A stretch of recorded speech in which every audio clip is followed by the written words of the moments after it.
Hello everyone, welcome back to Brian's Mysteries and Adventures on Trail. I hope everyone is doing well and having a good week so far. Today's case takes us over to New Zealand, to Mount Cook, also known as Aoraki. It is part of the Southern Alps. It is in the southern part of New Zealand, being the highest mountain at 12,218 feet or 3,723 meters. It is very popular for people to come and hike and climb. Today we're going to be talking about the disappearance of 2 Americans and 1 Canadian who set out to climb the mountain on November 30th of this year, 2024. They were supposed to catch a return flight back on Monday, December 2nd. They never showed up for that flight. If you haven't subscribed, please consider subscribing. It's free. It really helps out the channel a lot. All my efforts to continue helping with search and rescue research and ultimately getting back into the field next year. Here are some pictures and maps to give you an idea of the location, where it's located in regards to Australia as well as on the island of New Zealand. As I stated, it is the highest mountain peak on the island of New Zealand. It is extremely popular.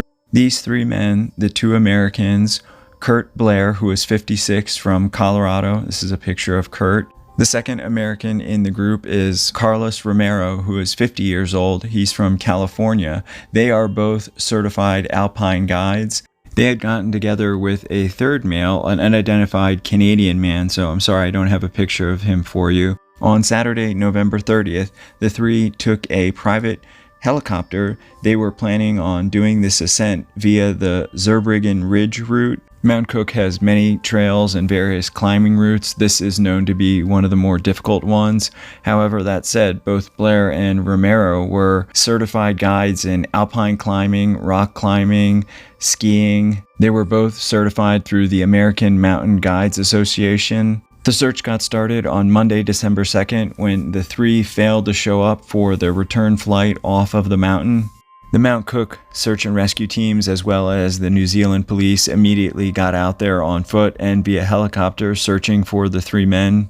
Unfortunately, like in so many of these cases, the weather was absolutely miserable, high winds, lots of snow, very difficult at this kind of altitude. This picture I wanted to show you for scale. This is a picture of the summit of Mount Cook as well as a hiker. I'll have an arrow pointing to the person. As you can see, it would be difficult to spot someone even from the air. This is a picture of a helicopter flying over the glacier field on the mountain. As you can see, it dwarfs even the helicopter. On Tuesday, December 3rd, there was a glimmer of hope when the ground search teams found items that they believed belonged to the 3 men. Unfortunately, even worse weather than what they were already dealing with moved into the area and the search had to be called off.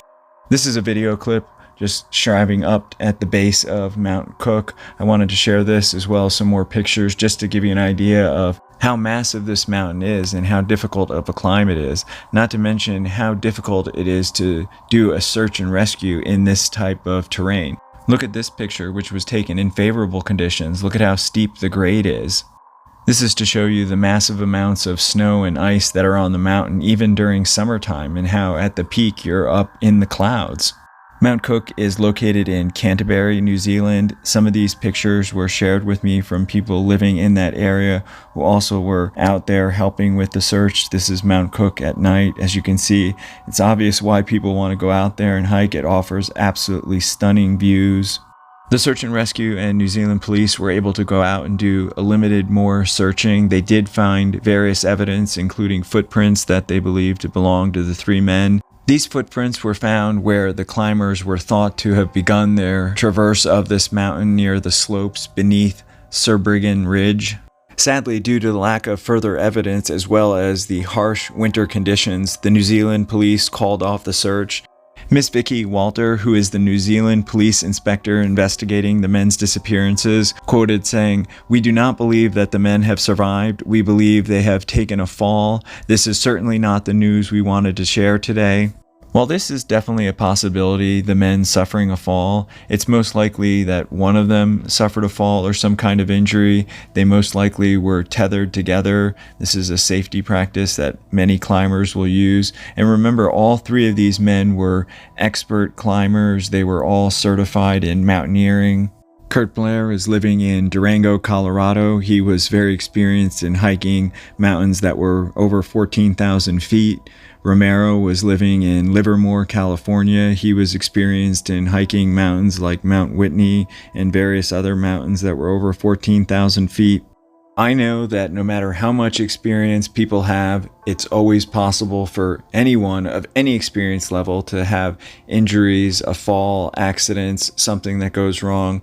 The thing I have an issue with is something happening to all three of them at the same time. Unfortunately, the search didn't get started until December 2nd, a couple days after the men had started. The only evidence that they did find was from when the men first started out. Those being the footprints, the various items, including a jacket, an ice axe. These had all been found in the area where the climbers had started out, which were the slopes beneath Zurbriggen Ridge. The New Zealand police are quoted in saying, "We remain poised to reactivate our search if we receive fresh information or credible reports of sightings." If any of you watching happen to be hiking in that area of Mount Cook in Canterbury, New Zealand, or live in Canterbury, New Zealand, if you saw or spoke to any of these men before they left, or happened to be climbing the mountains the same day and saw anything you think may be relevant, please contact the New Zealand police. I'll have that information in the description. For those of you that know me, I am an eternal optimist. I believe that it's possible that one or more may still be alive or may be trying to find their way out. At this point, because so much time has gone by, it's most likely not probable, but I don't believe that they all died at the same time in some kind of fall. Not saying that that couldn't have happened. Based on the men's experience and their past, I just think that there's definitely more to the story and what happened. Here's some more pictures of the mountain, and just to show you scale, the mountain in the background, and I'll have an arrow pointing to the hikers that are on trail.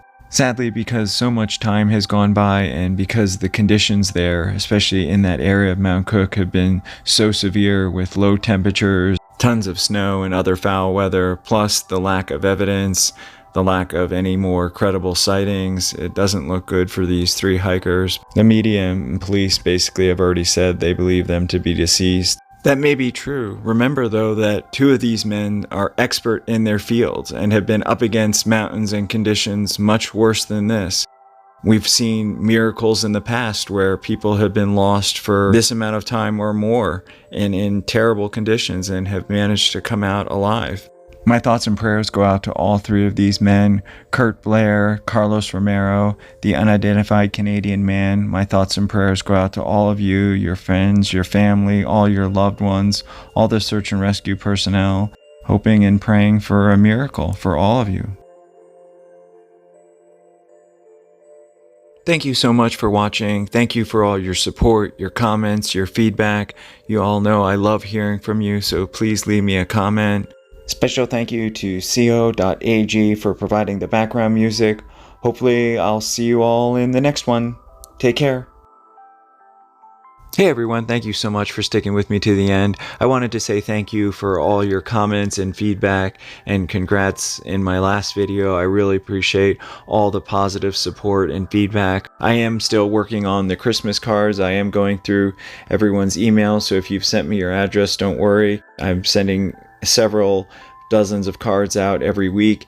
If you haven't ever been in contact with me and want to receive a Christmas card, all you need to do is send me an email with Christmas card in the subject line and then send me an address that you would like one sent to. Some of you have reached out and asked how to send me a Christmas card, which is just amazing. You all know I love getting mail. My address can be found in the description of all my videos, but really a comment and any feedback is more than enough. You guys are amazing and I love all your comments, your support and feedback. If you have any case or video suggestions for me for now, please leave me a comment. I'd also love to hear about any holiday or winter hiking adventures or plans you may have. Please let me know if you want me to do another merch calendar next year, and if so, please start submitting pictures of all your outdoor adventures so that I can consider them for the calendar. Alright everybody, stay safe out there and I'll see you in the next one.